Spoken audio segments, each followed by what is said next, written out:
Hello दोस्तों, आज हम एक्सप्लेन करेंगे 2016 में रिलीज हुई एक बेहतरीन मूवी मुक्ति भवन का, जिसे अंतर्राष्ट्रीय प्लेटफॉर्म पर भी होटल सेलिब्रेशन के नाम से रिलीज़ किया गया था और जिसने ताबड़तोड़ 42 पुरस्कार जीते थे। कहानी शुरू होती है एक डाइनिंग टेबल से, जिसमें दयानंद जी अपने परिवार को अपने पिछले आए हुए सपने के बारे में बता रहे हैं, जिसमें उन्हें कोई अपनी तरफ खींच रहा था और अपनी तरफ बुला रहा था। इस पर उनका बेटा राजीव कहता है कि पापा, आप यह सपना हमें रोज़ बताते हैं। दयानंद जी कहते हैं कि उन्हें लग रहा है कि अब उनकी आखिरी घड़ी आ गई है और वह मरने से पहले बनारस जाना चाहते हैं, इसलिए कल गौदान करेंगे और परसों बनारस के लिए निकल जाएंगे। उनका बेटा राजीव कहता है कि कोई कहीं नहीं जाएगा, तो वो कहते हैं मैं अकेले चला जाऊँगा। आखिरकार उनकी जिद के आगे सबको झुकना पड़ता है और अगले दिन गौदान होता है। राजीव भी अपने पापा को बनारस ले जाने के लिए अपने ऑफिस से कुछ कारण और बहाना बनाकर छुट्टी ले लेता है। रात में एक थैंक्स गिविंग पार्टी होती है, जिसमें दयानंद जी अपने पुराने साथियों को बुलाते हैं और उनको नम आंखों से विदा भी करते हैं, क्योंकि यह उनकी आखिरी मुलाकात थी और इसलिए अपनी पोती को वह हार वगैरह भी देते हैं। राजीव की पत्नी भी खफा है कि क्यों जा रहे हो, किस लिए जा रहे हो, मना नहीं कर सकते थे। इन सब की बातों का राजीव कोई जवाब नहीं दे पाता और अगले सुबह गाड़ी चल देती है बनारस के लिए। राजीव अपने पिता की जिद के कारण सारा काम छोड़कर बड़े अनमने मन से बनारस जा रहा है, इसलिए वह बीच बीच में खींच भी रहा है। लेकिन कुछ भी हो, वह अपने पिता का बहुत आज्ञाकारी बेटा है और उनकी सेवा बहुत ज़्यादा करता है। घूमते टहलते आखिरकार ये लोग पहुँच जाते हैं मुक्ति भवन। यहीं पर इनको रुकना है। मुक्ति भवन के रिसेप्शन पे इनका स्वागत किया गया मिश्रा जी द्वारा। मिश्रा जी ने इनको सारी नियम कायदे बता दिए और ढेर सारे क्वेश्चन भी पूछे, जैसे कि आपको कैसे पता चला कि आप मरने वाले हैं, आप यहाँ पर कब तक रुकेंगे, और भी बहुत सारे कुछ, आप मांस मदिरा पान नहीं करते, ये सब कुछ। मिश्रा जी इनको कमरा दिखाने जाते हैं और बताते हैं कि यहाँ पर इनको सिर्फ 15 दिन के लिए कमरा मिलेगा।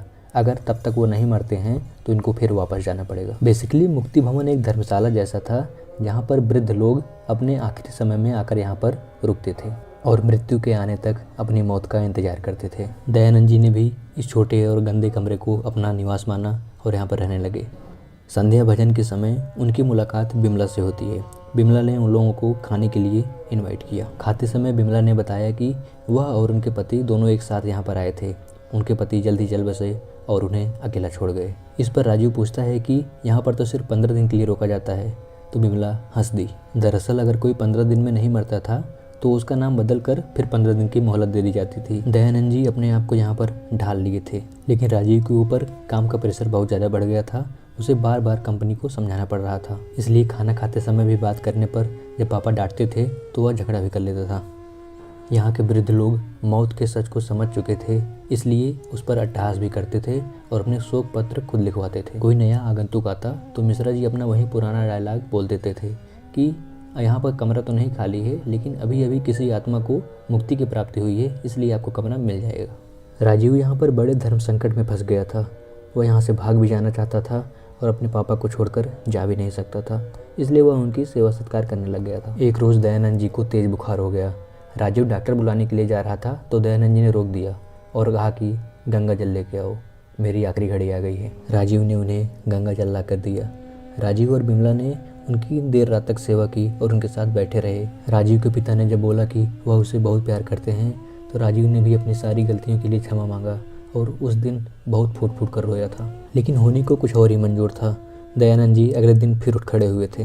बिमला ने बताया कि अभी तुम मृत्यु के लिए तैयार नहीं थे, इसलिए तुम जिंदा बच गए। अगले दिन परिवार के अन्य लोग भी उनसे मिलने के लिए आ गए। राजीव की पत्नी ने चिंता में कहा कि ये कब तक अब यहाँ पर रहेंगे। राजीव की बेटी सुनीता की भी शादी तय हो गई है, इसलिए वह बार बार कहती है चलने के लिए, लेकिन दयानंद जी हमेशा मना कर देते हैं।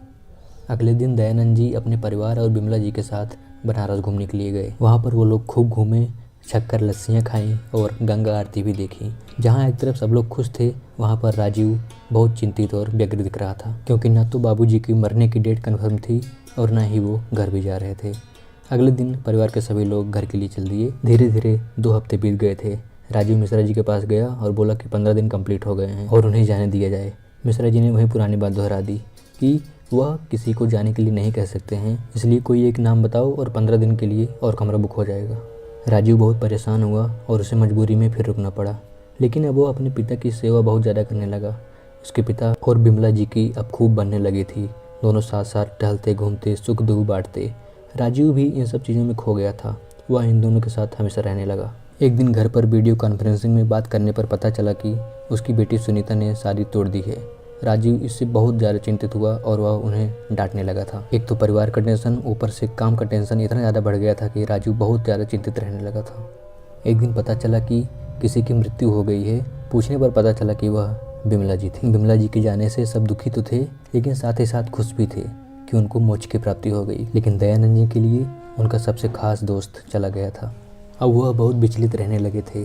अपनी कविताओं में बिमला को याद करते थे। उन्होंने राजीव से भी कह दिया कि बेटा अब तुम जाओ, अब मुझे यहीं अकेला छोड़ दो। राजीव ने बहुत कहा कि पापा आप भी साथ चलिए, लेकिन उन्होंने कहा अब मेरा घर यहीं है, मैं यहीं से विदा हो जाऊंगा। राजीव को अब जाना होगा। एक आज्ञाकारी बेटा जो अपने पिता से बहुत ज़्यादा प्यार करता था और उनकी जी तोड़ कर सेवा करता था, अब अपने पापा से विदा लेने का वक्त आ गया था। कैसी कठिन परिस्थिति होती होगी जब बेटे को ये पता हो कि अगली बार वह पापा को देख पाएगा या नहीं और उनसे विदा लेना होता होगा। यह सब राजीव के आंखों में साफ साफ झलक रहा था। और आखिरकार राजीव दुखी मन से वापस आ गया। घर पे भी उसका मन नहीं लग रहा था और ऊपर से वो अपनी बेटी से भी नाराज़ था क्योंकि उसने शादी तोड़ दी थी। वह घर में, ऑफिस में, हर जगह बस अपने पापा के बारे में सोचता रहता था। बाप बेटी में बोलचाल बंद थी। आज जब उसने स्कूटर निकाला और स्कूटर स्टार्ट नहीं हुई तो राजीव ने आकर स्कूटर को स्टार्ट किया। अजीब सी निस्तब्धता थी, दोनों में बिल्कुल बातचीत नहीं हो रही थी। और एक दिन फ़ोन की घंटी बजी और उधर से आवाज़ आई कि दयानंद जी नहीं रहे। राजीव परिवार सहित वहाँ पर गया। वह उनके कमरे में भी गया और वहाँ पर बैठा और सब कुछ महसूस किया। इतने में वहाँ पे सुनीता आई और उन्होंने दादा की कविताएं पढ़नी शुरू कर दी। बाप बेटी के गिले शिकवे दूर हो गए थे और वो एक दूसरे को पकड़कर खूब रोए। पत्नी ने आकर सबको चुप कराया और अंतिम क्रिया में चलने के लिए आग्रह किया और सब लोग अंतिम क्रिया के लिए चले गए। दयानंद जी स्वर्ग में बैठकर अपनी अंतिम यात्रा देख रहे थे और गर्व महसूस कर रहे थे कि उन्होंने अपनी पूरी ज़िंदगी अच्छे से जिया। राजीव उन्हें याद करके बहुत रो रहा था, लेकिन बेटी ने उन्हें संबल दिया और हंसने के लिए कहा और फिर सभी लोगों ने तालियां बजा बजा कर हंस हंस के अपने पिता को विदा किया। दयानंद जी की अंतिम यात्रा बढ़ती जा रही थी धूमधाम से गंगा नदी की ओर। दोस्तों, यह थी मुक्ति भवन मूवी की पूरी व्याख्या। ऐसी बेहतरीन मूवी बनाने के लिए डायरेक्टर को साधुवाद। इस वीडियो में फ़िलहाल के लिए बस इतना ही। बहुत जल्दी हाजिर होता हूँ एक नए और धमाकेदार वीडियो के साथ। तब तक के लिए हंसते रहिए, मुस्कुराते रहिए और अपना ख्याल रखिए।